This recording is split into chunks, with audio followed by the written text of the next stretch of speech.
Negativity नहीं रहती है, कोई भी भूत बाधा नहीं रहती है। भूत बाधा वहां रहती है जो भगवान को नहीं मानता, ईश्वर को नहीं मानता, परिवार में अपने माता पिता का सम्मान नहीं करता, घर में साफ सफाई नहीं रखते, उनके घर में भूत बाधाओं का निरंतर वास रहता है। ये मेरी बात अच्छे समझ लेना। हमारी माताएं बहनें अपने पति को रिझाने के लिए, पत्नी को रिझाने के लिए आटा मार के रखे, जैसे आए गर्मा गर्म बना देंगे। रात हो गई तो भाई में पिंडदान रखा है आटे का, तो भूत तो खाएंगे। और भाई सुबह सुबह भूत की पूजा पति को खवा दी, बुद्धि खराब नहीं हुआ तो क्या हुआ है? या सास ससुर खवा दे तो चटके ही जाएंगे, फिर कहते हैं सास ससुर चढ़ाई कर रहे हैं। तो मेरी बात समझो, ये रात का जो आटा वाटा जो गूंथ के रख लेते हैं उतना मान लिया अगर भगवान ने हाथ दी है। थोड़ा थोड़ा शरीर में फुर्ती रखना चाहिए, इससे भी भूतों का आह्वान होता है, प्रेतों का आह्वान होता है, 50 का आह्वान होता है, निष्ठ आत्माओं का आह्वान होता है, जिससे हमारा परिवार की अशुद्धियां फैलती हैं, हम कुबुद्धिदारी हो जाते हैं, हमारा माइंड खराब हो जाता है। फिर कहते हैं हमारे घर में निगेटिविटी आ गई, जमाई आ रही है, ना मालूम क्यों नींद आ रही है, काम में मन नहीं लग रहा है। अरे 3 दिन का आटा मड़ा फ्रिज का कूद के खा गए तो क्या हुआ है बताओ? ढेर खा गए। और उसकी का जैसे खाना, जैसा भोजन, उसे उसकी व्यवस्था, उसी प्रकार का आपको पावर्स प्राप्त होगा। तो पंडोकर सकाल दरबार में इस समय हमारे बहुत सारे भक्त लोग इस समय दरबार देख रहे हैं। हमारी बहन भी देख रही हैं, कामनी जी और गीतका बहन, और इस समय कथा व्यासाचार्य पूज से हमारी बहन पीताम्बरा देवी जी और समस्त भक्तजन इस समय जो दरबार देख रहे हैं, उनको सबको पंडोकर धाम की पीठ की ओर से साधुवाद, आशीर्वाद। जो हमको चाहने वाले हैं, मानने वाले हैं, शोध करता है, रिसर्च करता है, उन सभी को साधुवाद, धन्यवाद। और इस समय सभी पंडोकर धाम के कार्यकर्ताओं को जो निरंतर यहाँ व्यवस्था में बैठे हुए हैं। मैं समझ रहा हूं कि आप लोगों को नींद तो आई रही होगी, क्योंकि जो रात्रि से जग रहे हैं आप लोगों ने मुझे देखा ही होगा कि मैंने आज 24 घंटे में 24 घंटे से ज्यादा समय मेरा हो गया है। मैं सुबह 6 बजे तक जागता रहा, 5:30 बजे तो मैंने आप लोगों से मिलना बंद किया था। उसके बाद 7 बजे मैं अपने स्नान ध्यान करके 9:30 तो मैं दरबार में बैठ चुका था, और 10 बजे से मैंने सुनवाई चालू कर दी थी। और 10 बजे से, और इस समय 10 बज चुके हैं, 11 बज गए। अब तो कितने घंटे हो गए? 13 घंटे हो गए हैं। हम भी इंसान हैं, लेकिन स्वार्थ में आप लोग कहते हैं प्लीज गुरुजी हमें और देख लो, कोई कहता प्लीज गुरुजी मुझे और देख लो, हम भी कहते हैं प्लीज मुझे छोड़ दो। अरे भाई देख लो, हमारे यहाँ बड़े बुजुर्ग लोग बैठे हैं, हमारी माताएं बहनें बैठी हैं, हमारे बच्चे लोग भी बैठे हैं, हमारे युवा लोग भी बैठे हैं। हम भी किसी के बच्चे हैं, हम आप सबके मित्र तो हैं ही, साथ साथ आपके गुरु भी हैं, आपके भाई भी हैं, संग मेरा भी सहयोग करिए। आप देख रहे होंगे मैंने सूर्य उदय नहीं देखा, और मैंने सूर्य उदय से लेकर सूर्य अस्त में घुस गया दरबार में आ गया हूं।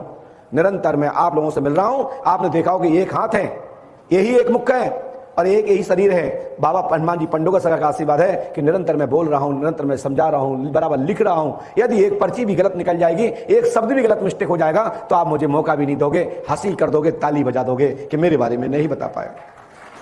हम आप लोगों से निवेदन कर रहे हैं, हम आप लोगों के पंडोकर धाम में 11 दिन का दरबार हो गया है।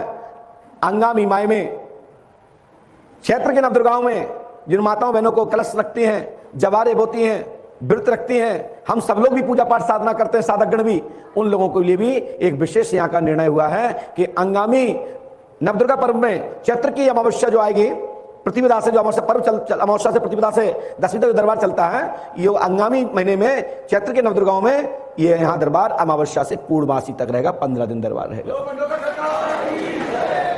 पंडोकर धाम में श्री राम महायज्ञ की वर्षगांठ दिनांक 26, 27 अप्रैल से 5 मई तक पंडोकर धाम में श्री राम महायज्ञ की वर्षगांठ होगी, जिसमें हजारों सैकड़ों यजमान गण आएंगे, जिसमें सैकड़ों आचार्य गण होंगे।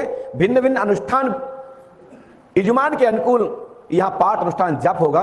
उसमें संबंधित जो आपको डेट दी जा रही है, वहां से पंकज जी त्रिपाठी जी, सोनू शर्मा जी, बिंदु शर्मा जी, राजीव खरे जी, और इसके बाद सभी दरबार के उमाशंकर देवलिया इत्यादि आप लोगों को फोन करके बता रहे हैं कि फलानी तारीख में आपकी डेट निश्चित की गई है। आप लोग आकर के अपना हवन अनुष्ठान संपन्न करावें, और उसके बाद पंडोकर धाम में ही 6 मई से 1 वर्ष के लिए अगले 2022 तक प्रतिदिन हवन चलेगा।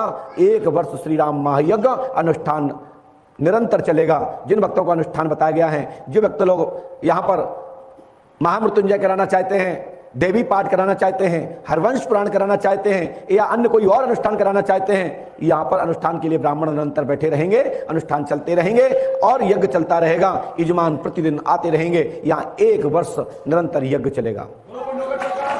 यदि 2021-22 में ये 1 वर्ष अच्छे से चल गया, तो जब तक इस गले में सांस रहेगी पंच तत्व के शरीर में, जब तक यहां अनुष्ठान निरंतर चलता रहेगा और यज्ञ होते रहेंगे। एक दिन दो दिन नहीं, जब तक 1 वर्ष अच्छे से चल गया, आप लोगों ने अच्छे से सहयोग कर दिया, आपने अच्छे से मदद कर दी, आपने अच्छे से सेवा कर दी, मेरा सहयोग अच्छे से कर दिया, तो 1 वर्ष 2022 के बाद निरंतर जब तक पंच तत्व के शरीर में ये आत्मा रहेगी, आप लोगों का सहयोग रहेगा, ये ढांचा चलता रहेगा, जब तक प्रतिदिन 24 घंटे यहां अनुष्ठान पाठ और यहां यज्ञ चलता रहेगा, अनावृत बिगड़ रुके ये अनुष्ठान होता रहेगा। नवंबर माह में पूरे भारतवर्ष से मैं किसी को नीचा नहीं दिखाना चाहता हूं, किसी को भी मैं नीचा नहीं दिखाना चाहता हूं, किसी की भी मदद करने जा रहे हैं तो ये मत सोचे कि मैं अपना दिखावा कर रहा हूं। मैं किसी प्रकार कोई शासन की योजना का पैसा नहीं लगा रहा हूं, यहां किसी प्रकार के चाटुकर्ताओं की भीड़ नहीं लगाने वाला, यहां किसी को यहां बुलाने जुलाने का काम नहीं है दरबार में। यहां तो पंडोकर सरकार ही अध्यक्ष हैं, यहां तो हनुमान जी महाराज हाथीवान महाराज ही अध्यक्ष हैं। इनसे बड़ा कोई दुनिया में कोई अध्यक्ष नहीं है, इनसे बड़ा कोई कोषाध्यक्ष नहीं है, इनसे बड़ा कोई वीआईपी नहीं है। पंडोकर सरकार धाम में जो माताएं बहनें सुन रही हैं, अभी तो 51 जोड़े का संकल्प लिया गया है कि नवंबर माह में जैसे नई सारग आएगी, ब्राह्मण उद्योगों का निर्देश होगा, आचार्यों का निर्देश होगा, एक जोड़े पे 2,51,000 रुपए खर्च किया जाएगा, यानी कि एक जोड़े के शादी संपन्न कराने में। साथ में कई लोग सोचते हैं कि फोटो खींचने के लिए हो रहा है, तो यहां फोटो खींचने वाला कार्यक्रम नहीं है।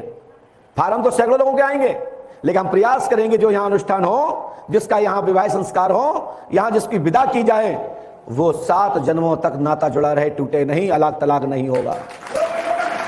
ऐसी शादियां यहां से कराई जाएंगी। ऐसे यहां से सोमवार रूपी श्री राम महायज्ञ के वर्षगांठ में लोग कहते हैं कि तुम्हारे क्या पिताजी ने यज्ञ कराया था क्या? या यज्ञ से ही शादी होगी। आप कह सकते हो कि हाँ, मेरे गुरुजी ने, मेरे महाराज जी ने, मेरे आचार्य जी ने, मेरे भाई ने, पंडोकर धाम ने यज्ञ करके विदा किया है, ऐसे में से शादी नहीं की है, यज्ञ में शादी की थी। लोग कहते तुम्हारे पिताजी ने किताब अपने यज्ञ कराया था क्या? शादी कर दी, बाहर फेर दी, भेज दिया। आप कह सकते हो छाती पे हाथ रखे कि हाँ, मेरे गुरुजी ने यज्ञ करके शादी की थी। तो पंडोकर धाम में ऐसे जोड़ों को नियुक्त किए जाएंगे जिसमें सर्वधर्म संभाव के लोग होंगे, सर्व जाति पंथ संप्रदाय के लोग होंगे। जिनको आवश्यकता है वो यज्ञ से संपन्न शादी करेंगे, विवाह के लिए संस्कार करेंगे, अपना रिश्ता तय करेंगे, फोटो दिखाएंगे, कुंडली मिलाएंगे और हमारे पास दोनों लोग आएंगे। मैं देखूंगा कि ये उचित है या नहीं। उचित है तो मेरे एक अंतिम आपको मार्गदर्शन रहेगा, अनुचित है तो आपको एक इशारा रहेगा, और उसके बाद पंडोकर धाम में सूची में नाम जोड़ लिया जाएगा। और फोटो खिंचाने के लिए नहीं कि मैं आपको नीचे दिखा रहा हूं, कोई परिवार को नीचे दिखा रहा हूं, नहीं। जो पंडोकर धाम से शादी करना चाहते हैं, यहां से पंडोकर धाम की भूमि से अपना रिश्ता जोड़ना चाहते हैं और इस भूमि से आप अपना विवाह संस्कार करना चाहते हैं, जीवन साथी ढूंढना चाहते हैं, पंच सत्व अपने अग्नि के फेरे लेकर के हम विदा करना चाहते हैं, यहां से हवन करके आप प्रस्थान होंगे तो आपका जीवन में बहुत ही खुशहाली आएगी। तो ऐसे लोगों को हमारे शिष्यों के माध्यम से, पंडोकर धाम शिष्य मंडल के माध्यम से, ट्रस्ट के माध्यम से आए हुए अतिथि लोग, उन सभी लोगों का कन्यादान मेरे साथ में लेंगे। उसके कन्यादान के लेने के लिए हम संकल्पित हैं। 51 जोड़ों के और साथ साथ हमारे शिष्यगण भी होंगे, हमारे गुरु भाई भी होंगे, हमारे सहयोगी कार्यकर्ता होंगे, हमारे पूरा मंडल होगा, सब लोग एक साथ कन्यादान लेंगे। तो इसके लिए भी नवंबर माह फिक्स किया है। नवंबर दिसंबर कोरोना इत्यादि जो भी कुछ चल रहा है उसको गाइडलाइन को देखते हुए संशोधन करेंगे, या जो भी रहेगा प्रथम अच्छे जो मुहूर्त शुभ होंगे उसमें यहां से शादियां कराई जाएंगी। उसकी तैयारी चालू कर दी गई है। साथ ही पंडोकर धाम में प्रति मंगलवार को, हम यहां हो या ना हो, यहां पर सीधे आप अग्निकुंड की एक स्थापना हो रही है, अगले माह तक हो जाएगी, जिसमें अपना उतारा करें, उसमें पूजा डाल दें, नाका नाकी की खत्म कि भाई प्रसाद खा लिया था इसलिए हम पे भूत चढ़ गए, हमने वहां के उतारा देख लिया भूत चढ़ गए, चौराहे पे नाक गए भूत चढ़ गए, खत्म। उतारा करो, अग्नि में डालो भस्म। और जो 10,000 साधकों के लिए नियुक्ति की बात की है उसके पत्र छप के आ चुके हैं। थोड़ा सा संशोधन हमारे मुकेश गुप्ता जी उसको पढ़ करके अभी दोहरा पहुंचा रहे हैं छापने के लिए। हमारे पास एफिडेविट और सूचना पत्र, यहाँ का विधि विधान सभी पत्र छप के आ चुके हैं पंडोकर धाम में। आगामी माह तक हो सकता है यज्ञ से ये प्रक्रिया चालू कर दें और नवंबर दिसंबर में इसका एक टेस्ट करा देंगे। जो कार्यकर्ता साधना लेना चाहते हैं उनके लिए भी यहाँ पर नवंबर दिसंबर में एक व्यवस्था कर दी जाएगी। अभी आपने देखा होगा, अरे भूतवादा प्रेतवादा अंधविश्वास में आता था, अब काशी विश्वविद्यालय में पेपर के माध्यम से, न्यूज के माध्यम से, सोशल मीडिया के माध्यम से देखा कि अब काशी विश्वविद्यालय बीएचयू आप भूत बाधा के नाम पर पढ़ाई चालू कर दी, इसकी डिग्री 6 महीने में देना चालू कर दी है। एक पहला बैच बैठ गया जनवरी में, इसमें अब तो लोग जो अंधविश्वास कहते थे, अंधविश्वास खत्म, क्योंकि अब डिग्री होने लगी। अब आगे कितना इसमें रिजल्ट आता है वो तो भविष्य बताएगा, लेकिन अभी एक कदम उठाया गया काशी विश्वविद्यालय में, जिसको देखना है गूगल पे ये लाइन डली है, पेपर में भी छपा है कि नहीं भैया? तो ये बहुत बड़ी बात है कि अब ये पढ़ाया जाएगा कि भूत बाधा अंधविश्वास नहीं, वास्तविक भूत बाधा होती है। लेकिन कुछ लोग ऐसे होते हैं, भाई बहन, बेटी बेटा, भाई लोग, वृद्धजन, कि कभी कभी परिवार को सताने के लिए, परिवार को पटाने के लिए, परिवार को दबाने के लिए भूत की एक्टिंग करते हैं। कई लोग तो पति अपनी पत्नी के पैर दाबते हैं, हे देवी, कालका देवी, दुर्गा देवी, लक्ष्मी देवी। मुझे हंसी आती है, कोई देवी अपने पति से पैर नहीं दबाती है, लेकिन वो क्या एक्टिंग, माता जी आ गई है। तो इतने हम तो बेवकूफ है नहीं जो बेवकूफ बना रहे। मैं इतना कह देता हूं, हाँ किसी दूसरे पे आ रही हूं, मम्मी पे आ जाए तो बेटा पैर छू लेगा, बुआ पे आ जाए तो बेटा पैर छू लेगा, बुआ का भी छू लेगा, माता का भी छू लेगा, पत्नी पे आ जाए तो क्या वो बड़ी शक्ति इतनी बड़ी गलती कराएगी? भगवान शंकर जब जमीन में गिर गए तो महाकाली ने जब पैर रखा तो पता लग गया कि मेरे पति पर पैर रख गया, उनका क्रोध तक खत्म हो गया और काली माता अपने रूप में शांति होकर के शीतल हो गई और स्वामी से निवेदन किया, उनसे बड़ा तो कोई दुनिया में काली और देवी देवता नहीं हो सकता। इसलिए मैं प्रमाण देता हूं, इस पर सावधान होकर मेरी बात को शांत सुने। हमने कई देखने के माता जी पे भूत आ जाए, पति उनके पैर में, माता सही है माता जी की नहीं, जबरदस्त वाले नहीं, तुम्हारी नहीं कह रहे हैं। तो ऐसा एक्टिंग नहीं करना चाहिए, इससे ही तो पोल खुलती है। अब मैं तो पढ़ा लिखा, इस लाइन का पढ़ा लिखा मास्टर हूं, आप लोगों की पढ़ाई में फेल हूं, आप लोगों ने जो डिग्री की उसमें मेरे पास है ही नहीं, और जो डिग्री हमारे पास है वो तुम्हारे पास नहीं है। तो इस लाइन के हम मास्टर हैं। ये पराशक्ति, भूत बाधा, पिशाच बाधा, इस पे हम नहीं बता पाएंगे तो कौन बताएगा? ठीक है ना? तो आप लोगों से मेरा निवेदन यह है कि दरबार को आप अच्छे से देखिए, शांति बना के रखिए और दरबार पे अनुभव कीजिए। ये दरबार अनुभव करने के लिए है, ये दरबार सिखाने के लिए है, ये दरबार आपको कुछ चलाने के लिए है। एक रास्ता दिखाने वाला दरबार है पंडोखर सरकार दरबार, जहां भूत भविष्य